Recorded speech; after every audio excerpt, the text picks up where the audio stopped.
working class people in Alabama have very little political representation. But despite that, when we fight, we are able to make some progress and stop some really bad things from happening. Which side are you on? Which side are you on? So, speaking of Southern politics, Adam, we are in the beginning of Alabama's legislative session. You are the Northeast Alabama organizer for Alabama Arise, and that's a big part of what Alabama Arise does, is take a look at the legislative session, advocate for policies that help poor and working people in Alabama, and advocate against policies that hurt poor and working people in Alabama. So, give us a legislative snapshot. What's going on right now? What's been happening?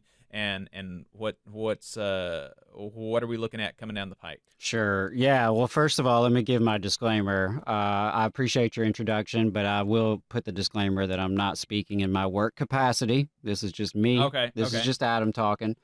And so, yeah, it's always scary, frankly, when the legislators go into session in Montgomery. We always kind of hold our breath when they gather down there because you never know what kind of shenanigans they're going to get up to, honestly. We have a GOP supermajority, right, which means the Republican Party holds enough seats that they could theoretically pass anything they want with just their votes. Now, that's easier said than done. So the legislature did begin on Tuesday. The governor gave her State of the State address. She mentioned a few of her priorities, which we've already seen pop up in the legislature. So, Jacob, you want good news, bad news, something in between? What you want to start with? Let's start with the bad news. Okay, bad news. Well, there's a lot of that, so hopefully we have time for the good news. So the bad news, let's see. Last year, you may remember myself and quite a few other people fighting this terrible absentee voting rights bill. Well, it's back this year as Senate Bill 1. And I strongly encourage folks to talk to their state senator between now and Tuesday because it could be on the floor of the full Senate by Tuesday. It passed out of committee this week despite overwhelming public opposition. The hearing room was packed. The speakers were overwhelmingly against it, of course.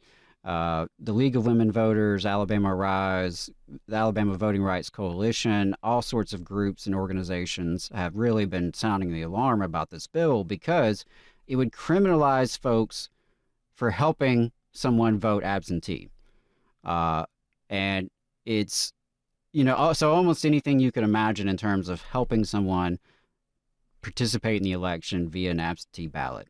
Any sort of assistance that you might provide to someone outside your family could be criminalized.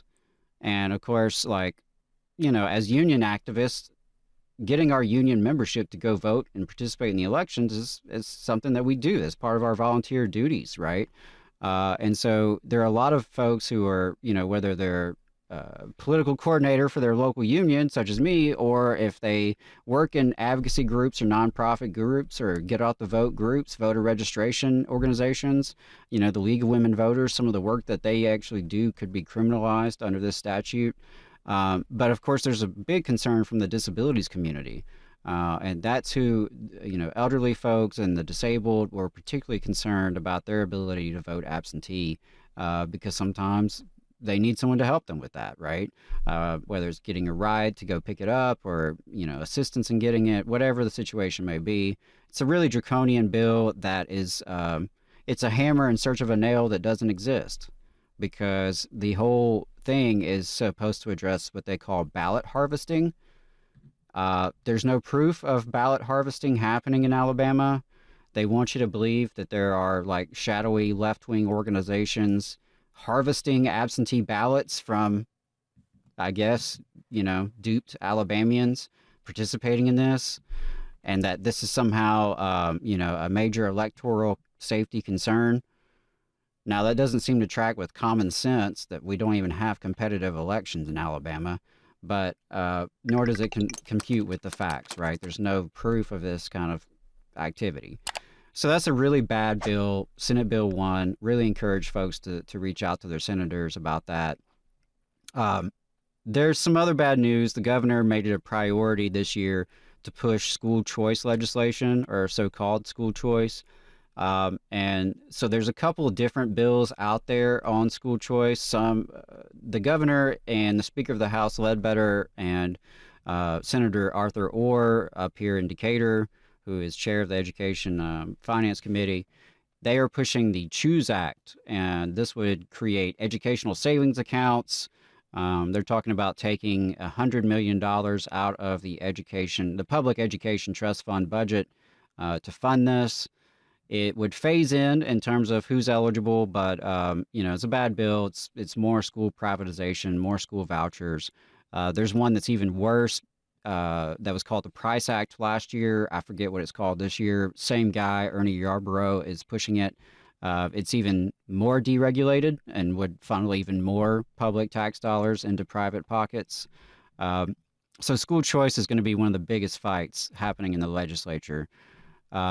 There is child labor a child labor law deregulation that is up for discussion, which we can talk about a little bit later. But long story short, the certification of work requirement form, the form that 14 and 15-year-olds have to get to be eligible to work, they want to get rid of that form to make it easier for 14 and 15-year-olds to work.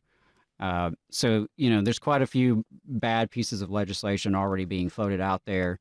Then there's some stuff kind of in between. I just want to note really quick, just for the record for folks that are listening, that bill that was filed to make it easier for 14 and 15-year-olds to work, that came either the day after or the day before it was announced that the Department of Labor was fining an Alabama roofing contractor $100,000 for, for killing a 15-year-old boy who Right. Was on his first day on the job without the proper training, being on a roof, without the proper training, without the proper fall protection, et cetera, et cetera. 15 years old, on a roof, died, first day on the job. Susan DuBose and the Republican Party want to make it easier for children to be in that situation. Yeah. It's really shameful that we are, yet again, as the labor movement, called to fight against child labor in this country. And I'd like to see the education community speak up on this issue as well, because there are already too many students in high school who are working way too much, and it's impacting their academics, their behavior, and the idea that you want more 14 and 15-year-olds in the workforce, it's just... it's absolutely bonkers, and it shouldn't be happening. So those were some of the bad bills that I know have already, floated out there. Buckle up. We expect it to be a lot of red meat in the first half of this session, leading into the March Super Tuesday primary, the, 2nd Congressional District primary. So there's going to be a lot of red meat bills. There's a lot of divisive stuff being talked about in Montgomery right now. That could also slow things down, potentially, because some of these issues are divisive even within the Republican supermajority, including school vouchers. Hey, 5 seconds. Just wanted to say that this is only possible because of our donors. If you want to see more of this, then consider donating yourself at tvlr.fm/donate. And another potentially divisive piece of legislation is gambling. Gambling is one of those perennial topics we talk about every year, right? And nothing ever seems to get done on it. Medicaid expansion is another one of those topics, and the two seem to be kind of linked this year a little bit. So on the gambling front, listeners outside of Alabama may not realize we are one of the few states that does not have a lottery. Every state around us has a lottery. Many states around us have casinos. We do not. We do not have legal sports betting. Now, the Porch Creek Indians do hold basically a casino monopoly within the state. And so there's a lot of different competing interests. There are some dog tracks and some other semi-legal, potentially illegal gambling establishments in various counties that have local rules that gets really complicated. There are a lot of illegal gambling establishments throughout the state, apparently. And so there's some idea pushed by some in the Republican Party to finally address this issue, to put it before the voters in a constitutional amendment vote, which it would have to be a constitutional amendment. So the idea would be to have a comprehensive gaming bill that would include the lottery, casinos, and sports betting. The devil will be in the details as to whether there's any agreements on this, whether, the Porch Creek Indians will be okay with it, whether or not the Democratic minority will be okay with it, because there will not be enough Republican votes, more than likely, to pass this, right? They will almost certainly need Democratic minority votes. And they seem to be sticking to their guns that there needs to be some language protecting, or some language to facilitate Medicaid expansion, right? If they're going to pass this kind of bill, we need to ensure that, revenue raised goes toward, or at least part of it goes towards expanding Medicaid. And so that's going to be a really interesting fight to watch. Me personally, I think it's pretty ridiculous that in 2024 we haven't addressed this gambling stuff. I'm pretty libertarian when it comes to those sort of things, and I feel like, if folks want to gamble, we might as well have it legal and taxed and regulated, so that, there is some benefit for the community out of that. We get no benefit from illegal gambling that currently exists. Gambling is not a solution. And a lot of times there have been politicians to make a lot of promises about, what a lottery could do or what casinos could do for the state. And there's a lot of drawbacks to them, right? People say a lottery is a tax on people bad at math. It disproportionately affects poor and working class people, right? So, these are not like magic bullets by any means, but it could generate significant revenue in the state of Alabama, which generates some of the, if not the lowest amount of revenue per capita in the state. I mean, in the country. So, our government is very underfunded. Our tax system is very regressive and inadequate. So anything that would add additional revenue to the state could be a potentially good thing. Medicaid expansion appears closer than ever before, possibly. Which, there is a Blue Cross Blue Shield promoted plan that is a public-private partnership that's being floated around Montgomery. The plan itself, I haven't seen it, right? So I can't speak to how good it is, how bad it is, whether or not it, is equivalent to Medicaid expansion, whether it would cover the same amount of people. The little bit I've seen just in the media is that theoretically, it would cover the same amount of people as Medicaid expansion. It's just that some of those would be on Medicaid, some of those would be on a subsidized Blue Cross Blue Shield plan. So, again, the devil's in the details on that. At the end of the day, there are hundreds of thousands of Alabamians who do not have health care, but could if we expanded Medicaid. And there's a ton of economic impact that we've left off the table by not expanding Medicaid. Just thousands of jobs, security for our rural hospitals, so many of which have closed in recent years. So Medicaid expansion is a no-brainer. It should have happened a long time ago. It needs to happen. We will see if this is the year. It does seem more promising than ever. Again, folks who care about this issue should absolutely be talking to their representatives and their senators about this, as well as Governor Ivey. And then I'll finish with a more hopeful note, which is the state of Alabama. Well, this isn't hopeful. This is just the context, which in Alabama usually sucks, right?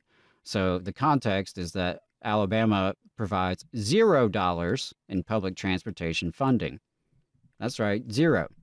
There's no state dollars for public transportation in the state of Alabama, which is bad on so many levels, including the fact that you're leaving behind so much in federal matching dollars. In some cases, 4-to-1 matches, right? So $1 million investment in the Public Transportation Trust Fund could generate as much as $4 additional million, right, from the federal government. Wild that this isn't being done.